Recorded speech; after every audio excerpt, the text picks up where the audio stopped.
mas estão andando pelo caminho da morte. Permita-me ser muito sincera com vocês nessa manhã.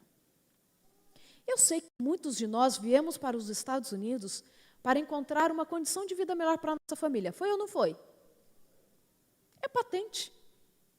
O nosso país na crise, a gente não ganha em dólar, a nossa moeda que só desvaloriza. Muitos de nós viemos na procura de uma vida melhor para a nossa família. Há algum erro nisso? De jeito nenhum, proteger a nossa família não é o problema. Mas o problema é a forma que fazemos isso. Talvez para Elimeleque, mudar para Moabe é dar à sua família uma condição melhor, mas que jamais desviariam dos planos de Deus. Que talvez eles morariam naquele país, e morar naquele país naquela época era aceitar até a sua própria doutrina, os seus próprios deuses, mas que seria temporário. Muitos de nós talvez tenhamos chegado aqui procurando uma condição de vida melhor para a nossa família, e em nome dessa condição de vida melhor, abrimos mão de estar na presença de Deus. Abrimos mão do culto familiar, imprescindível. Nunca conversei com um casal em crise, nunca. 15 anos de profissão. E estou falando de cristãos que fazem o culto familiar. E eu estou falando que quando entraram na crise, já não faziam culto, entendem isso?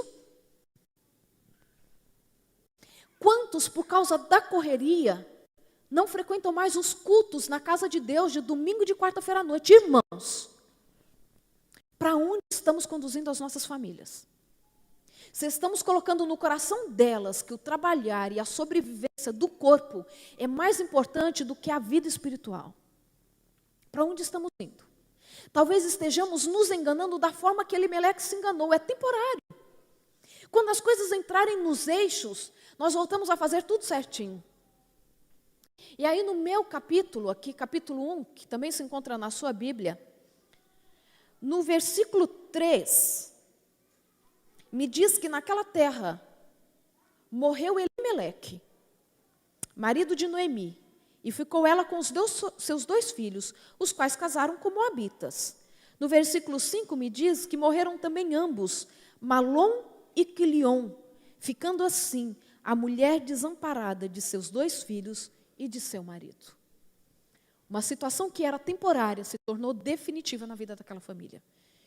E nós encontramos todos os homens daquela família morrendo em Moabe. Eu quero chamar a atenção dos homens neste momento, dos pais de família. Qual o papel que você tem exercido na sua casa? Você continua sendo o sacerdote do lar? A gente vai ter tempo de conversar isso ainda esse final de semana. Quais as decisões que você tem tomado? Qual o impacto que essas decisões têm causado sobre a sua família? Como você conduz o seu lar, isso vai ter um reflexo sobre os seus filhos, sobre a saúde mental, física e espiritual da sua esposa. Essa é uma função que não pode ser transferida para outras pessoas. A forma que você trata os seus filhos, isso vai ter impacto sobre a personalidade, sobre o caráter dele. Quando você lê o nome dos filhos de Elimeleque, nós encontramos que eles se chamam Malom e Quilion.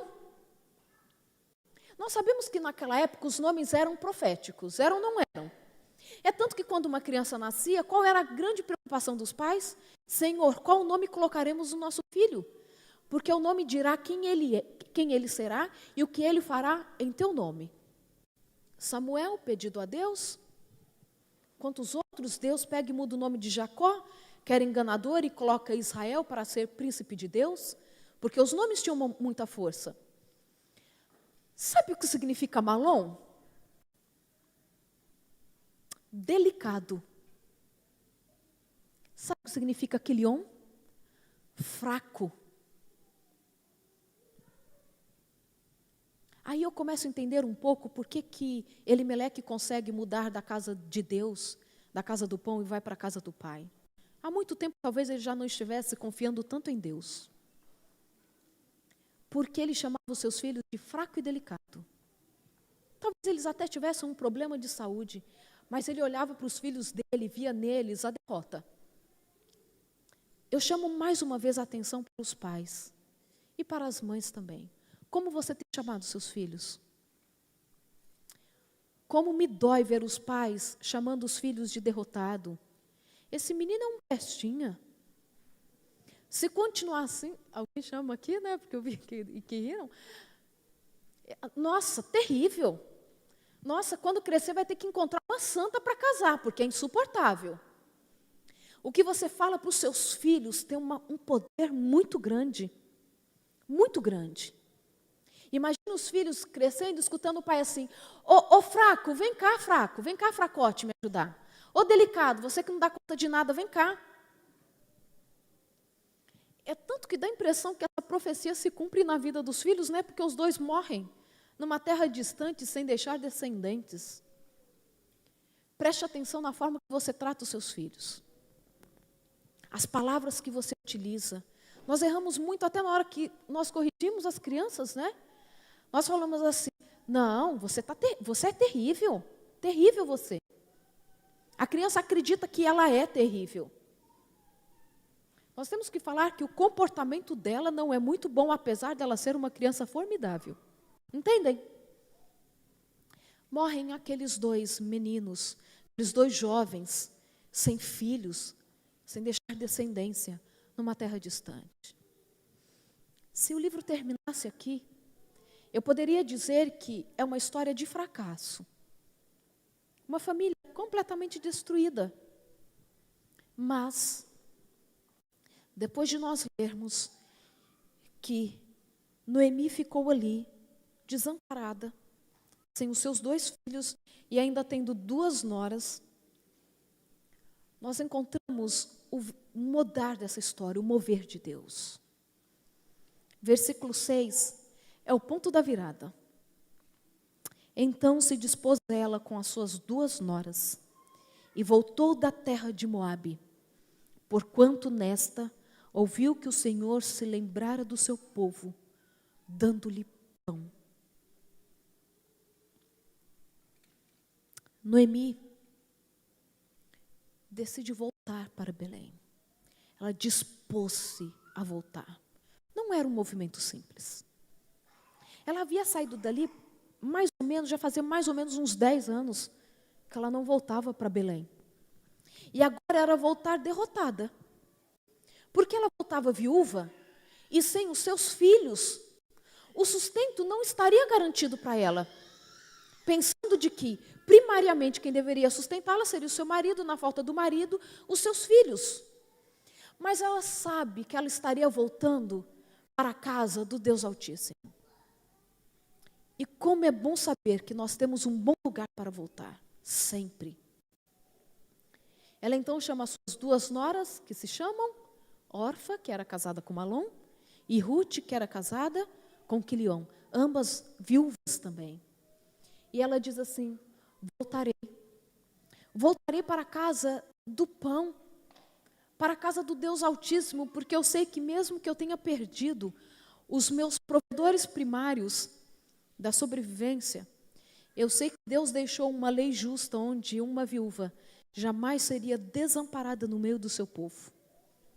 Porque as viúvas poderiam ser sustentadas pelo povo se ela não tivesse mais ninguém que pudesse cuidar dela. Ela sai então de Moabe. A principal deidade de Moabe era Dagon. Dagon significa devorador. E realmente Dagon havia devorado os sonhos daquela família. E ela vai voltar para a casa do Deus Altíssimo, aquele a quem Raabe, anos antes, havia feito para mim a melhor definição de Deus. O Deus, aquele que está acima dos céus, embaixo da terra e que circunda o seu povo. Ela sabia que estava voltando para aquele Deus que podia providenciar tudo o que ela precisava. Ela então vai voltar. Mas chegar lá era contar a história trágica da sua família.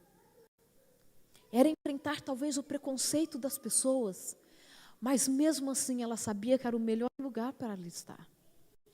ela reúne as suas noras e diz assim: olha, eu estou indo para casa, mas vocês podem voltar para a casa dos seus pais, porque Deus dará a vocês uma nova condição de vida, vocês podem casar de novo. Eu já sou velha, não posso mais ter filhos para dar a vocês, então, novos maridos. Mas Deus derramará bênção sobre vocês, porque vocês têm sido leais à imagem dos meus filhos, mesmo depois deles terem morrido. Posso fazer mais um parênteses aqui na história? Esta é a sogra dos sonhos. Gente, uma sogra que está mais preocupada com a felicidade das noras do que com o seu próprio amparo. Não é a sogra dos sonhos. Uma mulher que fala assim: eu tenho uma sina, que é ficar sozinha. Não é possível, Deus fez com que eu perdesse o meu marido e os meus filhos, mas vocês não precisam ter a mesma sorte que eu. Eu desejo que vocês sejam felizes. E é por isso que aquelas noras choram e dizem assim: para nós é mais importante estar perto de você do que dos nossos próprios pais. Eu oro a Deus para que as sogras desta igreja sejam estas mulheres que as noras querem ficar próximas. Porque não é fácil. Não é desabafo. Não é. Mas não é fácil. Existe uma disputa que não deveria existir. A própria psicologia diz que é uma das relações mais difíceis que existe. Porque são duas mulheres disputando um lugar que elas não deveriam disputar. No coração do filho, na posição da família. É um capítulo do livro sobre sogra e nora. Mas aí, eis que vos trago talvez uma nova. Não sei se é boa. Gente, mas relação de sogra e nora nunca se dissolve. Sabiam disso? Mesmo quando um casal separa e que exista um novo casamento, sogra e nora vão ser sogra e nora para sempre. Isso está na Constituição brasileira. Me disseram que na Constituição norte-americana também, mas isso eu não tenho certeza porque eu ainda não li. Da brasileira eu já li. Casou, existe ex-marido, mas não existe ex-sogra para a lei. É uma relação insolúvel. Causei angústia? Não, né? Não. É tanto que uma sogra, mesmo que o filho ou a filha se separem do seu genro ou da nora, esta sogra pode, por exemplo, ir à justiça pedir pensão. Sabiam disso? Sério? Se ela estiver numa condição precisando de ajuda, ela pode ir diante de um juiz e pedir para a nora, que a gente acha que é ex-nora e não é, ou ex-genro, para sustentá-la.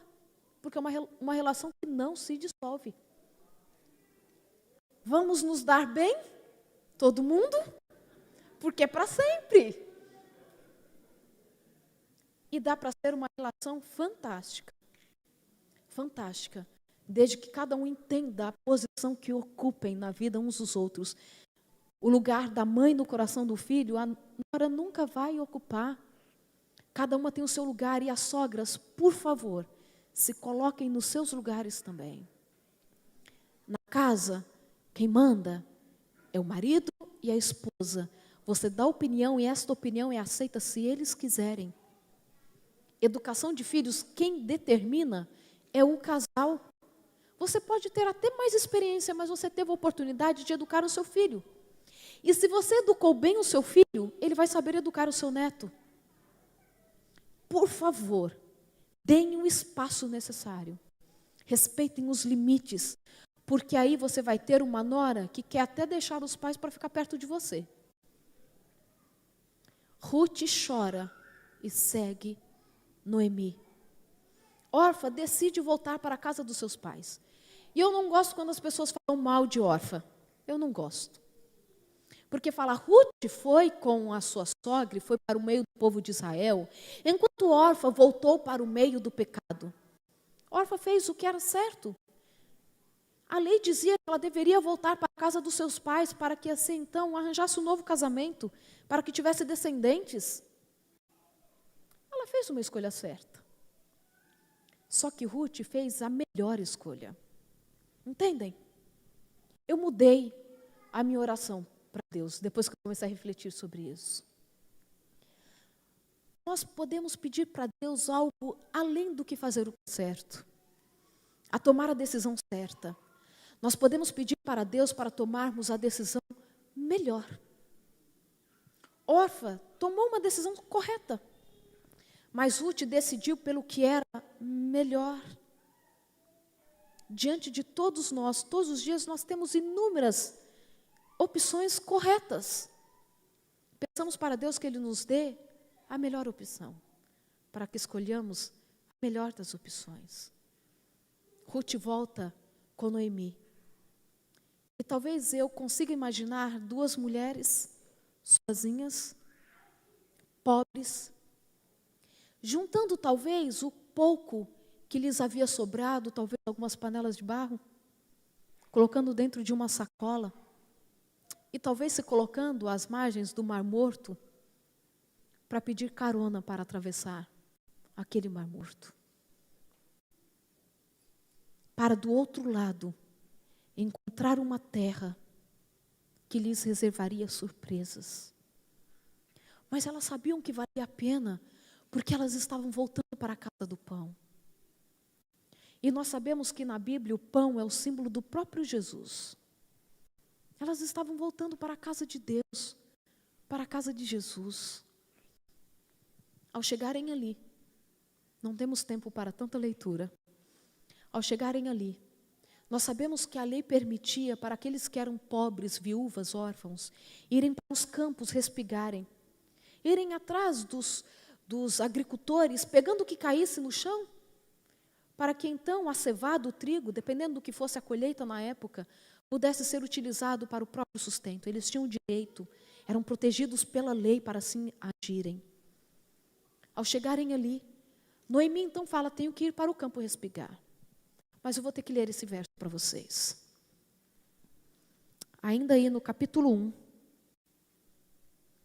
Não, no capítulo 2 já, vamos nos adiantar. Capítulo 2, versículo 2.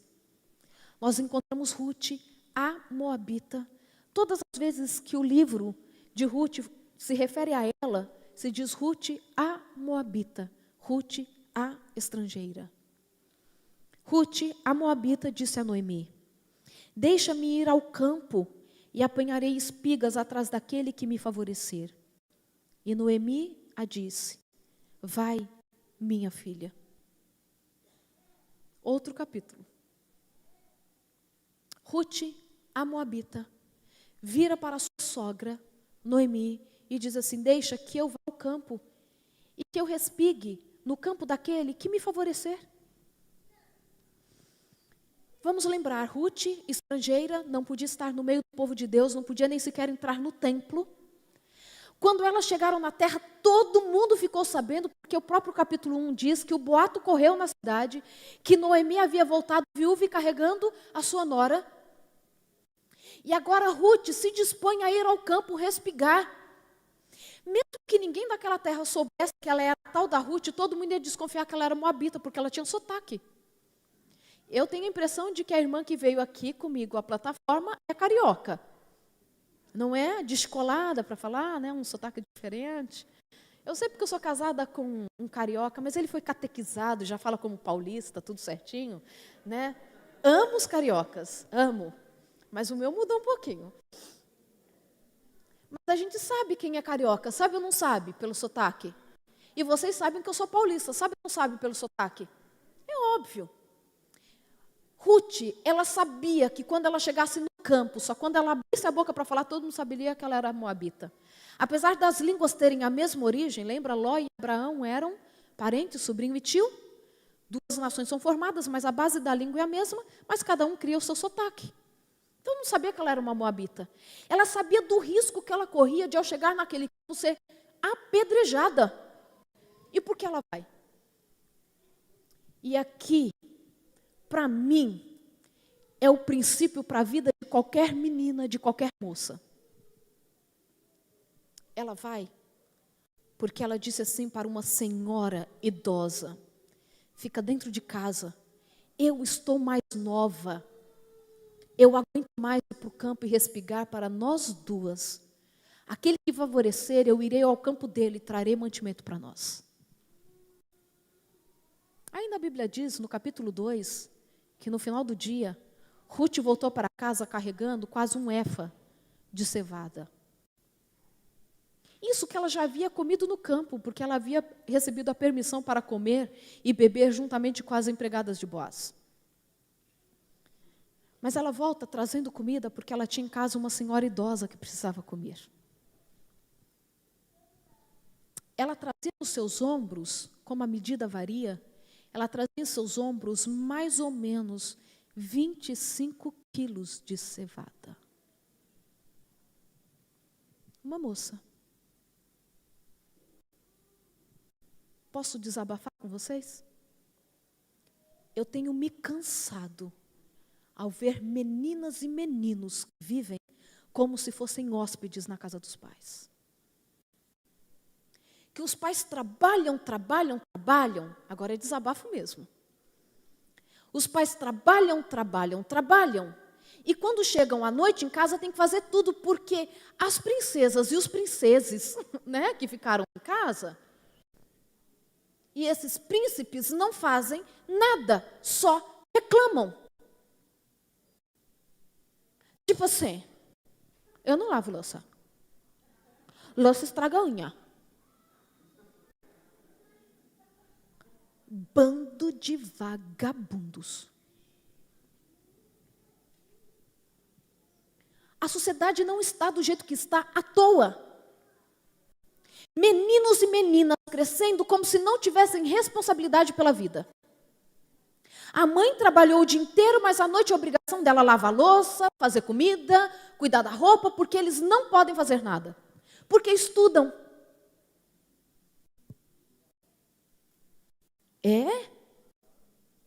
Vai crescer e vai fazer o que da vida? Vai ter que estudar, vai ter que trabalhar, cuidar de filho, ficar à noite acordados, cuidando de criança doente. Dá conta? Dá conta nada, é por isso que separa. Porque não aprenderam a ser homens e mulheres. E quem ensina isso é pai e mãe, não é sociedade não. Sociedade ensina a ser vagabundo. É dentro de casa que se ensina assim. É dentro de casa que criança limpa o quarto, que cuida da casa, que ajuda a fazer comida na medida do possível. Eu achei muito interessante. Eu conheci um homem que ele falou que ele tinha dois filhos, né, um casal de filhos. Quando o filho, já jovem, resolveu que ia casar, chegou e anunciou o noivado para o pai. Ele falou assim, que decisão importante, parabéns. Ele apoiava o casamento e disse assim, o casamento é daqui a 1 ano? Ok. Então você precisa ter certeza de que você está preparado para o casamento. Você foi ensinado, mas agora é hora de colocar em prática o que um homem faz dentro de casa. Então, a partir de hoje, filho, você é responsável pela casa. Queimou lâmpada, você troca. Pequenos reparos na eletricidade, claro, estou aqui para ensinar, mas assim, manutenção da casa é sua. Fazer as contas, do que paga, do que não paga, organizar as finanças. Ele falou que fez a mesma coisa com a filha, quando ficou noiva. Você quem decide o que vai ser feito para o jantar, para o almoço, como você organiza a casa. Para que você esteja pronta para o seu casamento.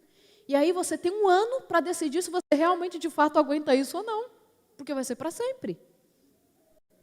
E nós estamos encontrando meninas e meninos entrando num casamento e as meninas achando super chique. Aqui a gente não fala fritar ovo, né? Porque a gente está em outra cultura. Não sei fazer marshmallow, né? Aí mal sei abrir um pote de maionese. Isso não é chique. Isso é feio. Mostrar o quanto é fraca, quanto que não consegue fazer o que todo mundo consegue fazer. Ruth, ela havia comido naquele campo. Mas ela sabia que em casa tinha uma mulher idosa que precisava de ajuda. Além de tudo, os 25 quilos, eu não acredito que a sogra ia comer tudo naquela noite. Mas a cevada podia ser torrada e ela poderia ser guardada para a época que não teria colheita. Ela pensava no futuro, na provisão. Enquanto a preocupação dessa nova geração é a iPhone 7, porque eu acho que nem o 6 vai suprir a necessidade, nós estamos muito mal arranjados, com um futuro muito comprometido. A provisão do que é básico precisa ser a base da nossa vida. Enquanto a roupa que vestimos para ir aos lugares, para vir à igreja, o corte do cabelo, cortei o meu. Quem percebeu, acho que gostou, né? Enquanto isso for o centro da nossa vida, estamos perdendo o que há de belo, que são os nossos relacionamentos. É sobrevivermos, é vivermos bem. Nós encontramos, Ruth é a nora dos meus sonhos, se um dia eu tiver um filho. E é o sonho que eu tenho para as minhas sobrinhas, que inclui a Hailey. Para que sejam Ruths, mulheres preocupadas, mesmo com aquelas pessoas que a sociedade diz que não deveria preocupar, que é a sogra. Ela então vai no outro dia também respigar naquele campo. E aí, nessa história nós encontramos a menina dos meus sonhos para os meus sobrinhos. E eu encontro também o menino dos meus sonhos para casar com as minhas sobrinhas. E quem é este menino? Boaz. Sabe por quê? Boaz, ele era diferente de muitos meninos de hoje também. Boaz era um homem bom na sua essência. A Bíblia me dá indícios muito fortes, esse capítulo me dá um indício muito forte, capítulo 2. Porque diz que quando Boaz chegou no campo, qual a primeira coisa que ele diz para os seus servos? A paz seja convosco. Ele não chegou ali cobrando quantos éfas já haviam sido colhidos. Quero saber o cálculo de quanto lucramos hoje. Ele chega abençoando os seus servos. A paz seja convosco. Aquele que tinha paz, que tinha bênção para estender às pessoas. E ele era um homem bom na sua essência. Porque ele, ao olhar ao campo, ele vê que tem uma moça diferente ali. Vê ou não vê? E ele diz assim, ele chama o gerente e diz assim, quem é essa moça diferente que está no meio das minhas servas? Aí o gerente diz assim, esta é Ruth, a moabita. Gente, pensem comigo. Por que aquele gerente deixou uma estrangeira respigar naquela terra sem o seu chefe saber? Ele podia perder o emprego dele.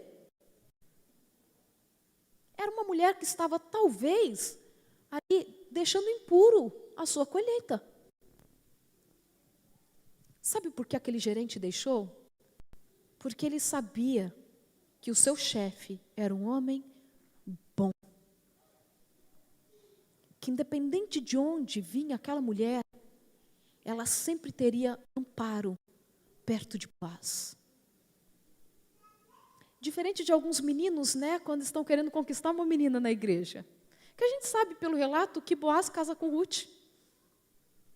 Vocês já viram assim, um menino que não está nem aí para as coisas de Deus?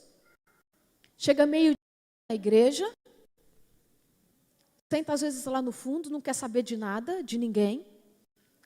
Mas num belo sábado, ele chega na igreja de terno, gravata, Bíblia debaixo do braço e ainda pergunta para o diretor da escola sabatina se ele pode passar a carta missionária. Nós, réis mortais, quando vemos uma cena dessa, o que a gente pensa na hora? Está gostando de uma menina da igreja.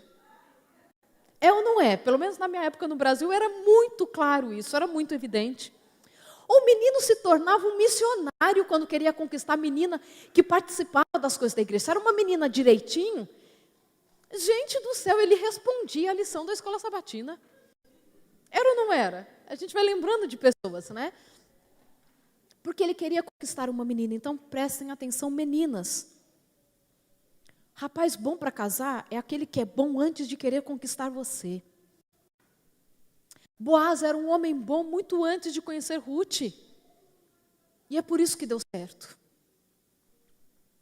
Sabe? Não existe motivo para um menino maltratar os pais. E quando ele vem conversar com você e fala assim, não, eu não trato bem meus pais porque faz isso, faz aquilo, eu não concordo. E você diz assim, não, ele tem motivos, mas comigo vai ser tudo diferente. Porque o nosso amor é muito forte. Por favor, não caiam nessa. Homem, para casar, é aquele que tem que ser bom antes de querer conquistar você. É aquele que, mesmo que os pais não sejam o ideal, respeite esses pais. É aquele que é bondoso em tudo que faz, tentando tirar proveito. Boaz, ele era o príncipe de Israel. A Bíblia diz que ele era um príncipe. E sabe por que ele era um príncipe? Porque ele era filho de príncipe. Boaz, lembram quem era o pai de Boaz? Salmão. Gente, Salmão era o príncipe do povo de Israel que casou com Raabe. Agora lembrem quem ele é? Casou com Raabe, a mulher que Deus tira do meio de Jericó e a coloca para andar com o seu povo, tira de uma situação de morte e dá para ela um futuro novo. E Salmão percebeu nela uma mulher de Deus. Salmão era um príncipe, por isso ele teve um filho príncipe. O seu filho vai ser muitas vezes reflexo do que você é. E nós encontramos no relato que os dois se casam e fazem tudo direitinho. Existia um outro homem que tinha o direito de casar com Ruth pela história. Não quer casar com Ruth. E nós encontramos o motivo porque ele não quis casar com Ruth, né? Ele diz assim, não quero casar com Ruth, porque seria dividir a minha herança com os falecidos, com Malom. A lei dizia isso, né? O primeiro filho seria considerado como filho do primeiro casamento. E ele diz assim, não quero dividir a minha herança com a família de Malom. Por questões egoístas, ele perdeu a grande oportunidade de fazer parte da genealogia de Davi e do próprio Jesus. Boaz casa-se com Ruth. Boaz era parente próximo de Elimeleque. Elimeleque significa aquele para quem Deus é rei. Olha que nome. Alguém que nasceu com o seu nome um dom profético. Aquele que para quem Deus é rei. Esquece do lugar que Deus ocuparia em sua vida, deveria ocupar. Coloca nos seus filhos nomes que não deveriam ser colocados. Mas Deus pega Boaz para ressuscitar o nome daquela família. Eles casam. E é tão lindo que lá no final do livro, capítulo 4, nos diz que Ruth teve um filho. E esse filho se chamou Obed-edom. Obed-edom foi pai de Jessé, que foi pai do grande rei Davi. E nós sabemos que pela genealogia, o próprio Jesus é descendente de Ruth. Quando eu olho para a Bíblia, eu vejo quantas coisas Deus tem nos deixado de exemplo. O que você quer para a sua história? Para a história da sua família? Que homem você tem sido? Que mulher você tem sido? Que filho você tem sido? Quem tem sido a base da sua família? Tem sido Jesus? Qual o movimento que você tem feito com a sua família? Elimeleque fez um movimento saindo da casa de Jesus e indo para a casa do pecado. Noemi sai da casa do pecado e volta para a casa de Jesus. Nesta vida, estamos todos em movimento. Mas cada um de nós escolhe em qual direção estamos andando. Uma coisa é certa nessa caminhada. Indo ou vindo. Indo para a casa do pecado. Ou voltando para a casa do pão, para a casa de Jesus. Todos nós atravessaremos o Mar Morto. Todos nós. Porque o Mar Morto, ele é o símbolo do sofrimento. E todos nós somos marcados pelo sofrimento. Somos ou não somos? Cada um de nós lembra de alguma coisa que faz sofrer. ou que já fez sofrer. Elimelec atravessou o Mar Morto no sentido oposto e encontrou a morte. O meu desejo é que todos nós estejamos atravessando, ou iremos atravessar o Mar Morto, em direção à vida, à casa de Jesus. O Mar Morto, ele fede. Nós sabemos que ele é o símbolo da morte. O nome dele já diz isso. E quantas vezes, ao atravessar o Mar Morto, nós podemos trazer no nosso coração muitas dúvidas. Eu sei que alguns estão, neste momento, atravessando seus mares mortos. Eu sei que eu tenho orado pelo Christian, desde que eu vim aqui no dia 15 de janeiro. Eu lembro que a irmã dele pediu para que eu orasse por ele, mas não estou vendo a irmã dele aqui também. É a mãe, mas eu tenho a impressão que foi outra pessoa, que não foi a mãe que pediu, foi uma moça que me pediu. O Christian e a família dele estão enfrentando o Mar Morto, estão ou não estão? Orei também por uma irmã que ia fazer uma cirurgia cardíaca naqueles dias. Não lembro o nome dela, mas eu lembro que eu tenho orado por ela. Você está atravessando o Mar Morto da sua vida? Já atravessou? Uma coisa é certa. Antes de chegarmos no reino de Deus, na casa de Jesus, todos atravessaremos o Mar Morto. Todos. Todos nós passaremos por uma grande prova. Eu não sei qual foi a sua prova, qual tem sido a sua prova, ou qual você irá enfrentar. Mas eu quero, em nome de Jesus, que quando você estiver atravessando esta prova, a direção do seu barco seja em direção à casa de Jesus. Porque quando terminar o Mar Morto, do outro lado, encontraremos o próprio Jesus nos esperando para morar na casa dele eternamente. Onde a nossa história mudará completamente, como mudou a história de Ruth. Ruth saiu de uma situação de mulher rejeitada para fazer parte da genealogia do próprio Cristo. Porque quando Jesus entra na nossa vida, ele entra para fazer mudanças, e mudanças para melhor. E essas mudanças, elas podem acontecer depois que nós atravessamos o Mar Morto. A casa do pão está muito perto de nós, porque Jesus está voltando. Eu posso ouvir os passos de um Deus que se aproxima. O Mar Morto está acabando, os sofrimentos deste mundo logo terão fim, porque Jesus está vindo para nos libertar, para olhar para nós e dizer assim: vinde, benditos do meu Pai, e entrem no gozo, na herança que está preparada para vocês, muito antes de vocês pensarem em surgir, em nascerem.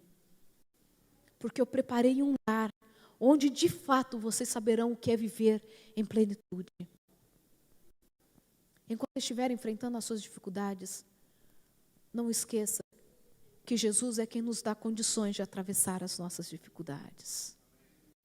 Sejam elas nos nossos relacionamentos, sejam elas com os nossos problemas de saúde, com as nossas dificuldades espirituais, emocionais. É Ele quem conduz o nosso barco. Se não é por Ele, o nosso barco ele tende a naufragar. Eu sei que eu enfrentei o meu Mar Morto. Já enfrentei 2 grandes momentos difíceis na minha vida. Mas um deles foi em outubro de 2005. Já contei para alguns. Sabe aquele ano perfeito da sua vida? Como Elaine, perto de casar, toda feliz. Casamos em agosto também. Sabe aquele ano perfeito? Eu já tinha terminado o mestrado, tinha começado o doutorado, num momento muito bom profissionalmente. Tinha casado com o André, esse moço lindo que vocês já conheceram. Tudo perfeito. E eu realmente perguntava para Deus, falava assim: nossa, tem pessoas que falam que não tem um momento perfeito na vida, que sempre estão enfrentando uma dificuldade, mas eu falei assim: mas eu estou no meu momento perfeito.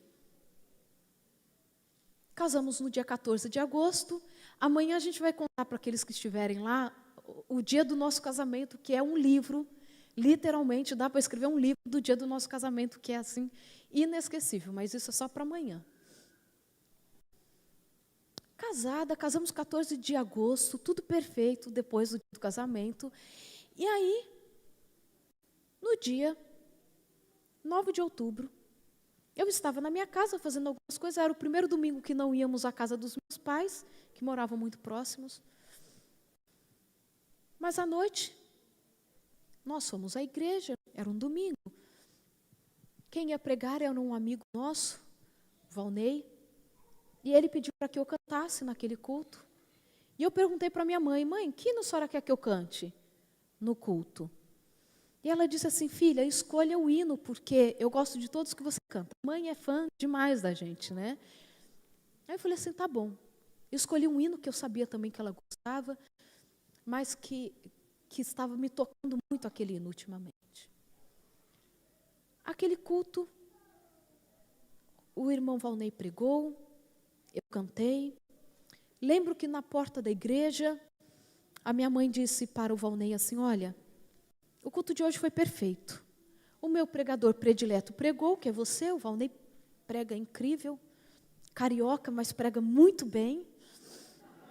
Eu amo os cariocas, é verdade, amo, é tanto que casei com um.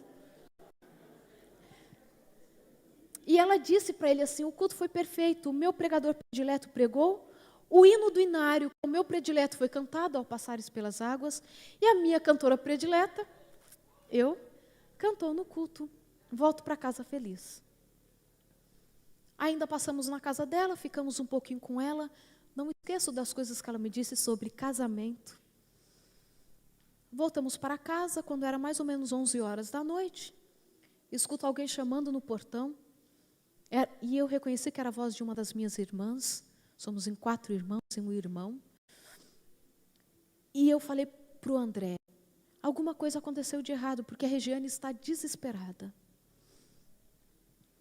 Quando nós chegamos ao portão, realmente percebemos que a situação não era simples, porque ela estava descalça na nossa porta e a pé. Falei assim, a Regiane saiu da casa dos nossos pais e esqueceu de pegar o carro para vir à nossa casa, veio correndo. E ela disse assim, corram para o hospital, porque a nossa mãe passou mal. Então os nossos outros irmãos, mais 2 irmãos, haviam levado a minha mãe para o pronto-socorro, e eu vim para chamá-los, para vocês irem correndo para o hospital. Eu falei assim, Rê, você não lembrou nem de ligar? Ela falou assim, não, eu não lembrei de nada. Percebemos que a situação não era simples. Fomos para o hospital. O André trabalhava na emergência do hospital. O André entrou na emergência.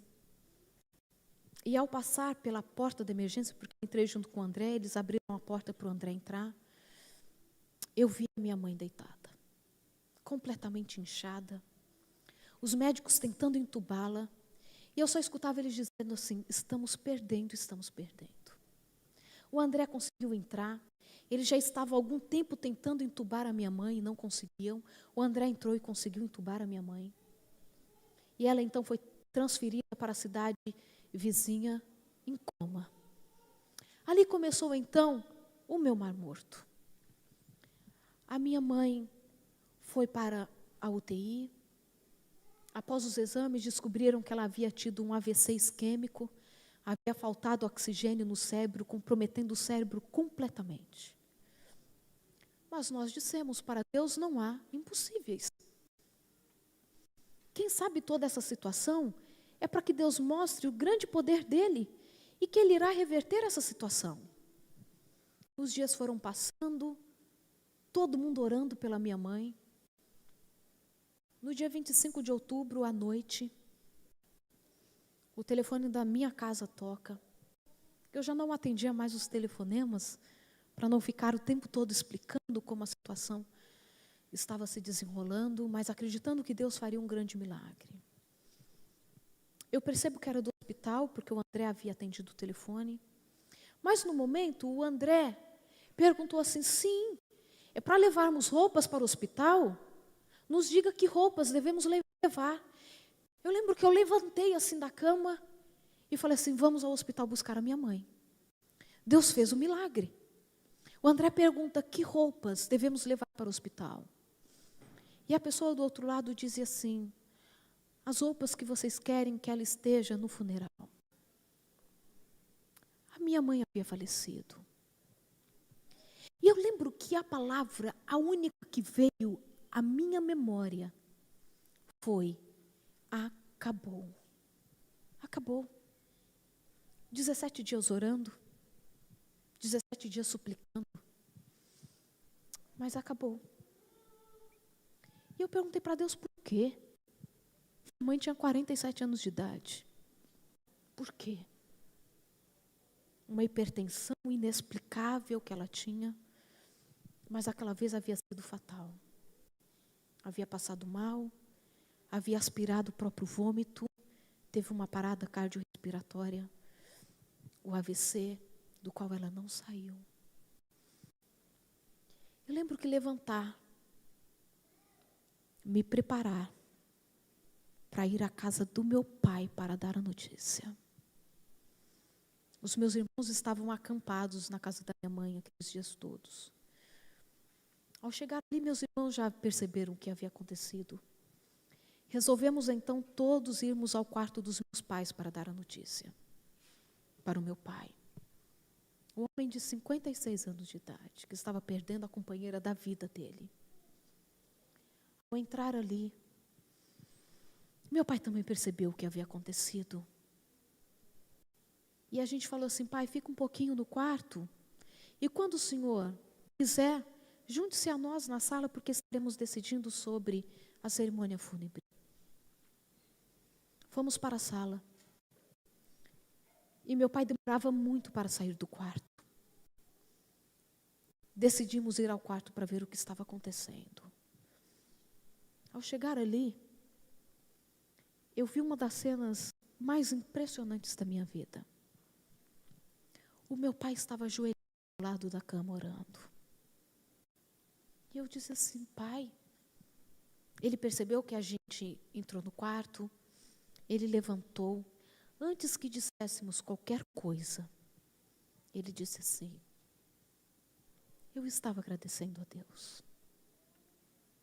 Agradecendo a Deus pelos 32 anos com a sua mãe. Começaram a namorar muito jovens. Eu recebi de Deus os melhores anos da minha vida com ela. E eu não poderia, nesse momento, ser ingrato e reclamar. Ele estava triste.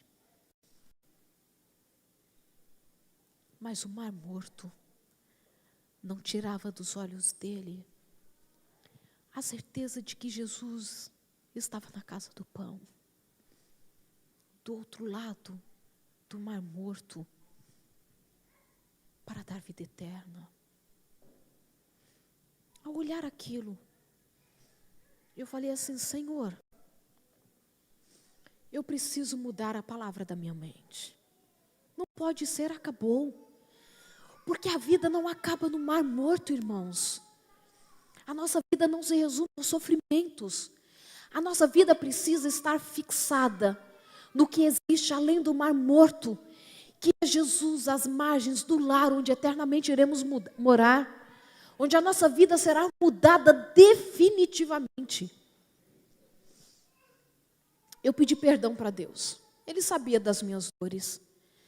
Mas eu disse assim: não, Senhor, da vida da minha mãe só passou a primeira parte, a melhor está por vir, porque quando voltares nas nuvens dos céus, o Senhor a vai chamar pelo próprio nome, Elizabeth. Saia, porque a morte está vencida. Fomos à cerimônia fúnebre da minha mãe, mas fomos vitoriosos para aquela cerimônia. Porque ali, naquele caixão, não estava uma mulher qualquer. Estava uma mulher que foi temente a Deus durante toda a sua vida. Era a mãe de uma igreja. Uma mulher que ensinou os filhos no caminho que deveriam andar. E nenhum se desviou desse caminho. Aquelas pessoas que ali estavam, precisavam conhecer o Deus que aquela mulher conhecia. precisavam saber que a vida não termina no Mar Morto, que existe muito além disso. Eu decidi então cantar naquela cerimônia o mesmo hino que ela havia escutado pela última vez na igreja. O hino diz, e agora para mim ele fazia um outro sentido. O hino diz como suportar a morte de alguém que se ama e a saudade que destrói. Mas um dia eu sei que tudo irá passar, porque Jesus irá voltar. Se eu podia cantar esse hino num culto na igreja de domingo, eu podia cantar no momento mais triste da minha vida. Porque o Deus era o mesmo. Porque o Deus que havia criado a minha mãe também havia prometido que a ressuscitaria.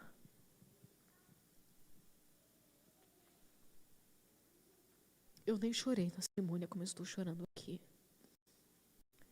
Porque a paz era tão grande. A certeza era tão grande de que aquela situação era temporária, que eu também só podia agradecer a Deus.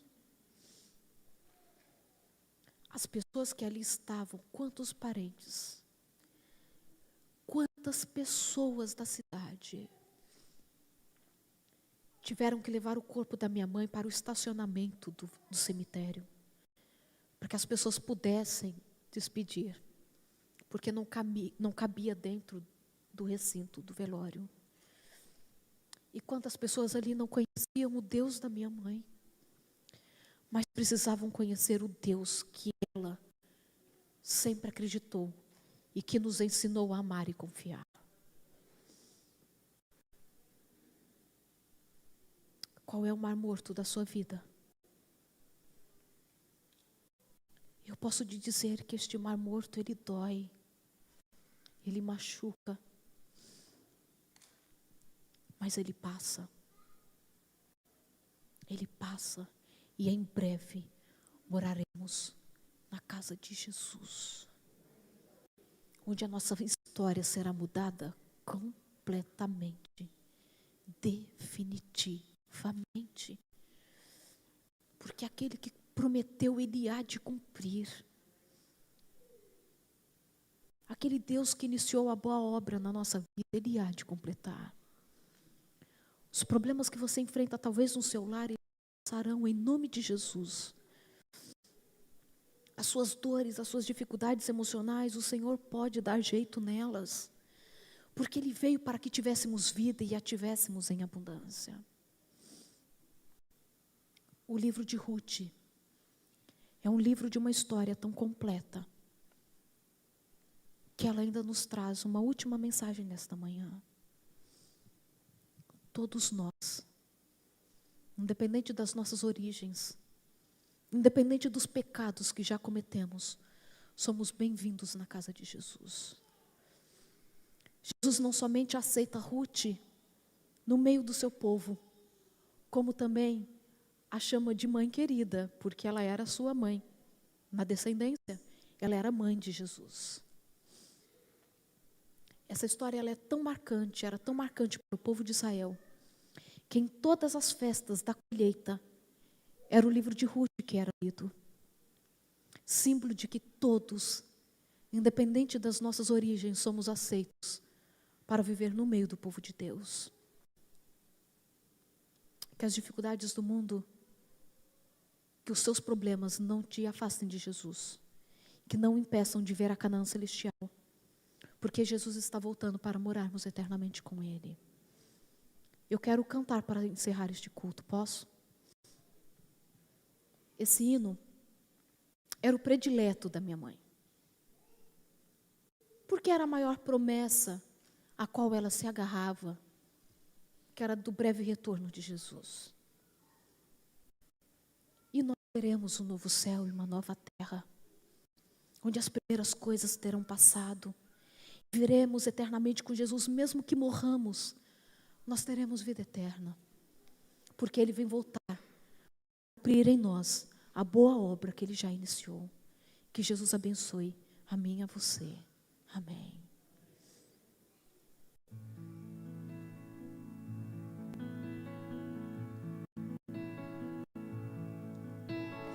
Um novo mar e uma nova terra, uma estrela no céu apareceu. É a manhã que surge novamente,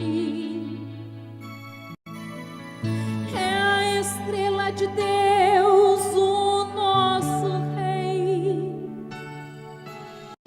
Nosso Senhor está vindo lá da glória, amém? Com muitos anjos de luz ao seu redor, todas as coisas aqui são renovadas, todo o universo está a contemplar.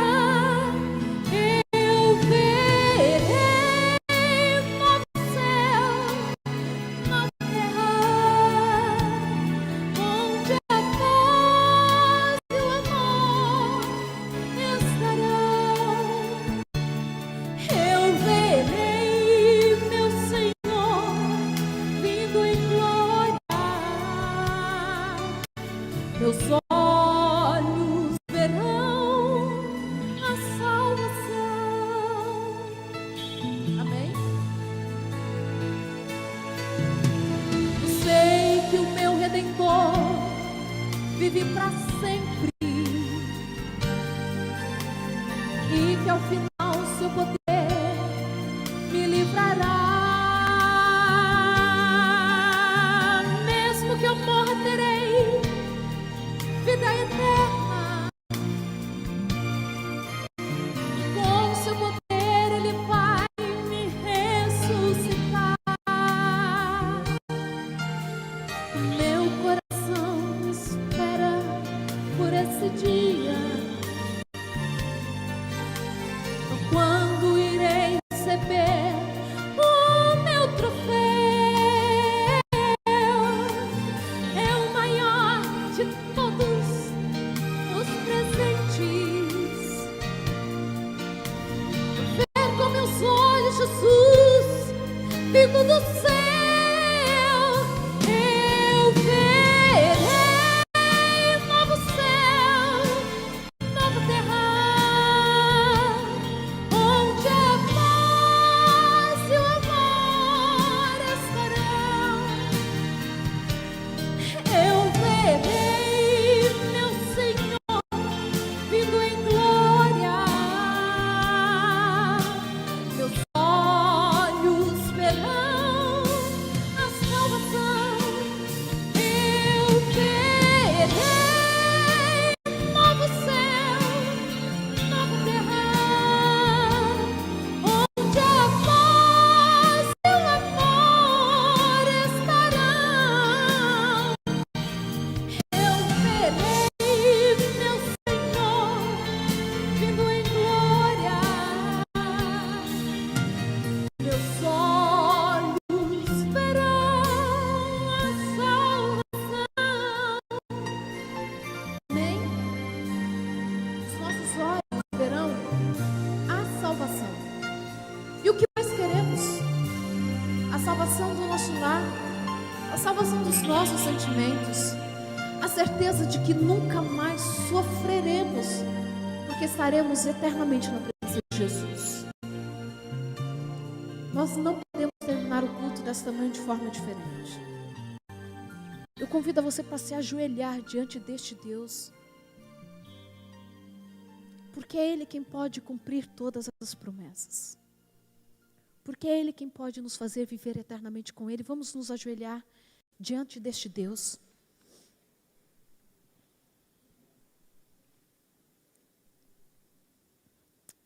Ó Pai querido, ajoelhados estamos diante de Ti, porque não merecemos nem sequer estar em pé diante da Tua face. mas estamos também ajoelhados porque nós sabemos que Tu podes ouvir todas as nossas orações. Tu podes alentar, acalentar os nossos corações. Porque o Senhor é aquele que tudo sabe, mas principalmente aquele que tudo pode. E é diante de Ti, Senhor, que estamos prostrados, querendo colocar diante de Ti todas as nossas dificuldades. Também queremos colocar diante de Ti as bênçãos que já temos recebido, porque Tens nos dado uma família. Ela é presente do Teu trono. Recebemos não porque nós temos méritos, mas porque o Senhor planejou a nossa família. E é porque este desejo, este sonho nasceu no Teu coração, é que queremos pedir-Te nesta manhã, salva a nossa família. Mesmo que enfrentemos dificuldades, mesmo que o mundo coloque diante de nós desafios na educação dos filhos, nos nossos relacionamentos conjugais, queremos, em nome de Jesus, suplicar que no nosso lar o mal não sobrevaleça, mas que o Senhor possa reinar, transformar, trazer-nos para cada vez mais próximos de Ti. Obrigada pelas bênçãos, obrigada pela certeza de que a nossa vida não termina aqui, mas que quando voltares nas nuvens dos céus, moraremos eternamente contigo, porque já preparaste um lar para que morássemos juntamente contigo e eternamente. Conduza-nos, Senhor. Prepara-nos para o Teu reino, prepara o Teu povo aqui, cada um com o seu desafio. Esteja com esta igreja, para que ela possa ser luz neste lugar, levando àqueles que não Te conhecem o bálsamo da Tua verdade, a libertação das Tuas palavras. É o que rogamos, não porque em nós haja algum mérito, mas porque Jesus morreu na cruz, garantindo-nos a libertação e a vida eterna. Amém. Amém.